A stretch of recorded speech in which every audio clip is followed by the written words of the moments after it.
Hello. Today's story is called Thomas Goes Fishing. Whenever Thomas puffed along his branch line, he always looked forward to seeing something special, the sight of the river. As he rumbled over the bridge, he would see people fishing.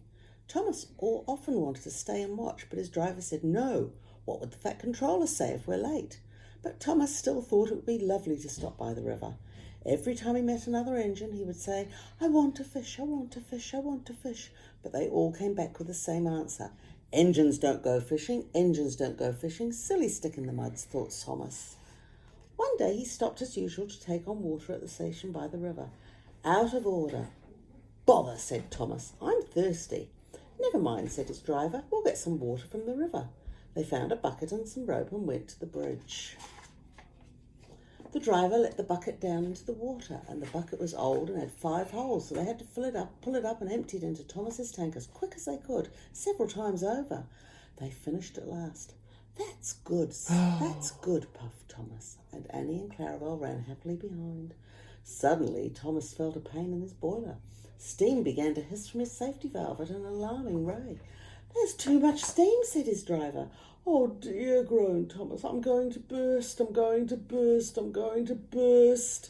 They damped down his fire and struggled on. "I've got such a pain, I've got such a pain," Thomas hissed.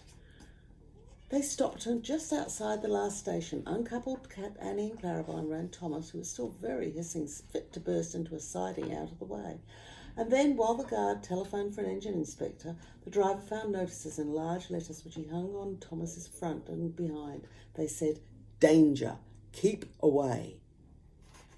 Soon the inspector and the Fat Controller arrived. "Cheer up, Thomas," they said. "We'll soon put you right." The driver told them what had happened. "The feed pipe's blocked," said the inspector. "I'll just look in the tanks." He climbed up and peered in, and then he came down. "Excuse me, sir, please look in the tank and tell me what you can see." "Certainly, Inspector," said the Fat Controller. He clambered up and looked in and nearly fell off in surprise. "Inspector," he whispered, "can you see fish?" "Goodness gracious me, how did fish get in there, driver?" "We must have fished them out of the river with our bucket," replied Thomas's driver.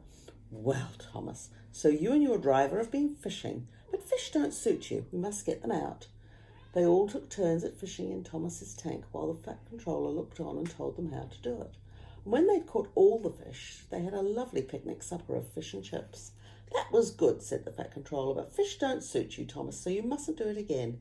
"No, sir, I won't," said Thomas sadly. "Engines don't go fishing. It's too uncomfortable." That was funny, eh? I got other Fancy one. catching fish. I got other one story.